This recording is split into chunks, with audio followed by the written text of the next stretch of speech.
Ayan, good morning mga kalingap. At araw ngayon ng Wednesday. Ayan, araw ng Wednesday at ngayon lang tayo magluluto ng laing. Ayan, dito sa Trim House. So first time natin dito magluluto ngayon dahil binigyan tayo ni Papachin ng panggulay na laing at lalagyan natin to ng dilis, no. Gusto ko sanang lagyan pa nito pampasarap kasi itong tangkay, so dagdagan natin kahit konti lang. Iba kasi ang sarap pagka may ganito. Ayan. Sanay po tayo nito, sanay tayong magluto nito dahil marami kaming tanim nito sa Quezon. Mahilig din kami magluto nito. So ayan, pasarapan lang po ito. Ang pagluluto po ng laing ay parang adobo. Kanya-kanyang version. So ito, konti lang ilalagay natin ito kasi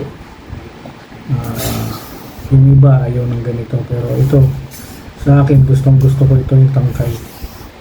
At alam ko na dito nagmumula po yung yung Makati, yung pagluto ng laing na Makati. Sa tangkay po nang gagaling yun kasi nandito yung dagta. So ang technique lang dyan ay lutuing mabuti, tawag halu-haluin, huwag masyadong haluin. Pero yung ginagawa ko dito, portion lang, konti lang ang sinasama kong tangkay para hindi niya influensyahan yung mga dahon kasi nasa kanya yung dagta, so baka pumatay. Ayan. Dilis na maliit ang sasama natin dito. Ayan. Shoutout po sa ating mga viewers at salamat po sa panonood ng mga upload video namin. Malapit na rin po tayong mag-charity, dahil yung itong month na to, yung sasahurin natin dito ay pinakita tayo ng konti ni Kuya Robin, so mag-charity po tayo. Kaya kahit na sa maliit na bagay, makapag-share tayo ng blessing, yung blessing na pinagpagura natin ay patikim natin. So ganito po ang style ko kasi kanya-kanya po ng style yan, yung magluluto ng laing. Ayan, kunti lang ang lalagay nating tangkay. Bumili na po ako ng niyog kanina. Ang style ko naman dito pag nagluluto ako nito, yung kakanggata, ayan, talagang konti lang. Pero yung pangalawang gata, dinadamihan ko po yan para mapalambot natin ito. Tapos pag nakati na yung naibas, saka lang natin lalagyan ng kakanggata para lasang-lasa yung tamis, naglalaban yung tamis at yung pampalasa na nilagay natin. Pag naggulay ako nito, dinadamihan ko ng tanglad kasi yung tanglad, herbal po yan, para may mga benefit po tayo makukuha sa ating pagluluto. Maganda sa dugo ang tanglad. So kaya yung mga babae kasi nakikita ko pag nagluluto sila, konti lang yung yung ricado nila. Yung iba sibuyas kalahati, konti lang luya, parang binabudget nila na may magamit sila sa susunod. Ako po ibang katuwiran ko, dinadamihan ko po yan kasi may po yan, may effect sa ating katawan. Yung pag mahilig kang kumain ng maraming sibuyas, nakakapag palis po ng mga cancer cell, pinapatay nila. Yan ang magandang nadudulot ng sibuyas sa ating katawan.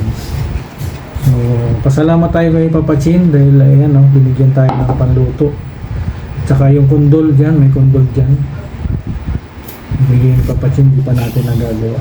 So, hindi ko alam yan eh. Si Lorne nakakaalam magluto niya, kaya paubayan na natin kay Lorne yan. Ito lang ang dito.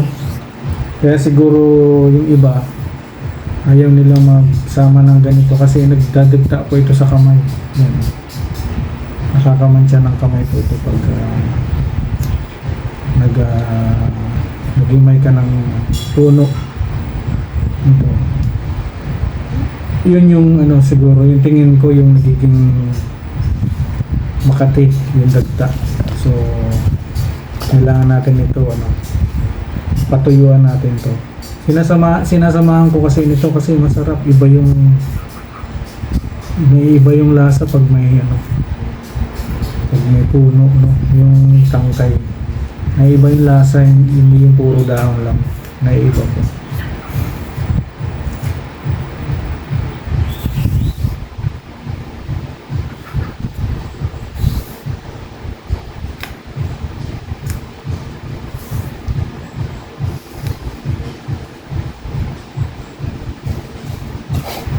Ayan.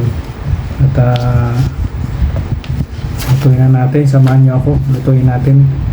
So yun, nandito na tayo sa pagluluto natin. Nandito na tayo sa pagpiprepare at gagatain na natin yung ating nyug. So andyan na yung tanglad natin.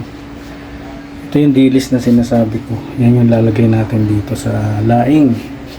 So naka-prepare na tayo ng mga ricado natin. May sili, luya, ayan, bawang at saka sibuyas. So yan na po at gagatayin na lang po natin to. Ayan yung nyug natin, nandiyan na yung nyug. So gagatayin na natin at tatago natin yung unang gata. So ayan, samahan nyo ako. Si Red Noveno, dating sundalo sa kalsado para sa seguridad ng mga tao. Solid sa serbisyo, yan ang panata ko. Umaga gabi, nakaantabay. Kahit pagod, sige lang tulay. Basta't may maya ako ng buhay. Okay na sa'kin kahit ako maubos ay ayos lang. Pero minsan kahit gaano katatag, may tanong sa dibdib na kumakagat. Hanggang dito na lang ba to? Hanggang bantay na lang ako. Nung nakilala ko si Kuya Val, nag-iba bigla ang aking dangal. May bagong landas, may bagong asal. Hindi na lang bala kundi kabutihan ang sandat ako ngayon. Nung nakilala ko si Kuya Val, parang liwanag sa gitna ng asal. May pag-asa pala sa bawat kanal. Basta't magtulungan, mababago rin ang mundo natin.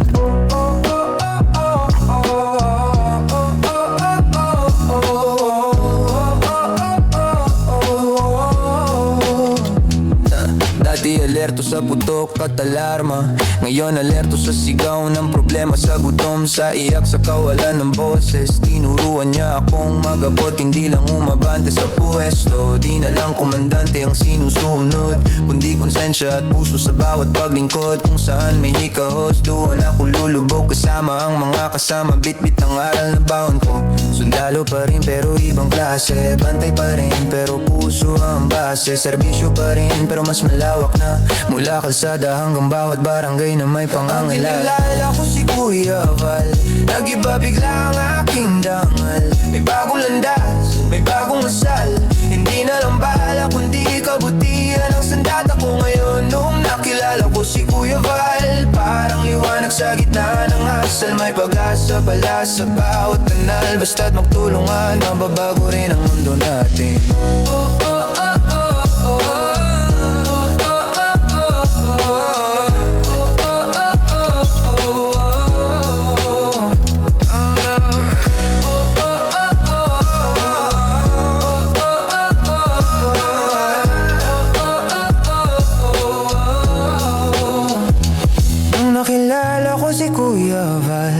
Nag-iba bigla ang aking dangal. May bagong landas, may bagong asal. Hindi na lang bala kundi kabutihan ang sandata ko ngayon. Nung nakilala ko si Kuya Val, parang liwanag sa gitna ng asal. May pag-asa pala sa bawat kanal. Basta't magtulungan, mababago rin ang mundo natin.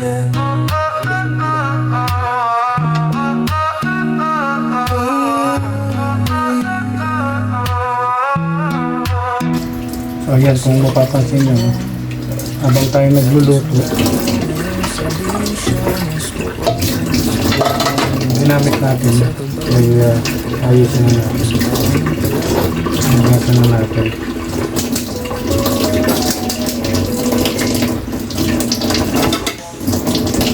Para maayos.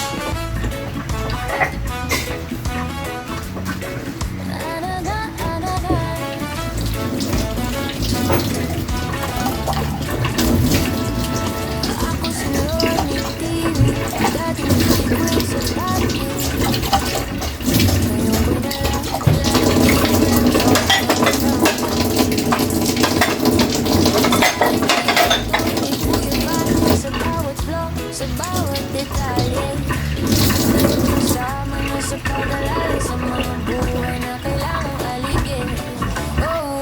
Masaya pagkasama ang team Kalingap. Tawa lang ng tawa kahit minsan pagod na. Pag may kainan, present ang samahan. Barkadang parang pamilya. Sa team Kalingap na bago ang buhay namin. Kuhat ni Renoven, salamat sa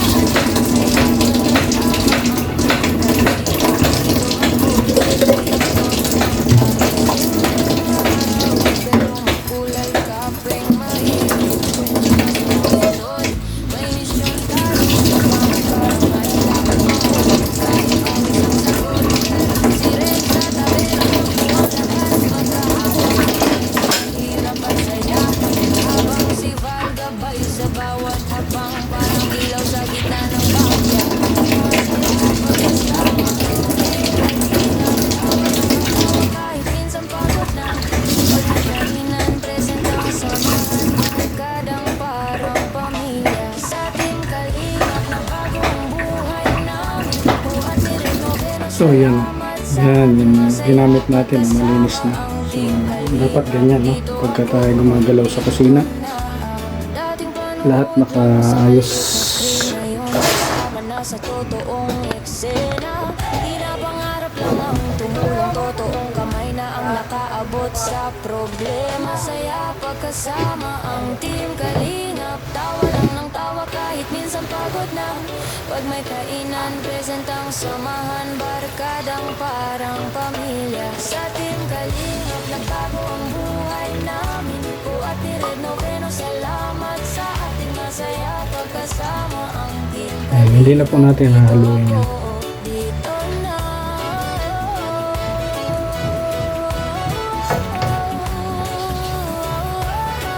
Kunti-kunti na lang para maging matulog yung gata. Yan. Ayan na po, nagmantika na. So, yan na. So, yan na po yung luto natin. Oh. Nagmantika na. So, yun lang po. At kakain na tayo. Kain na kami ni Lorne. Maraming salamat po sa pagsama. Spread love sa lahat. God bless. Bye-bye.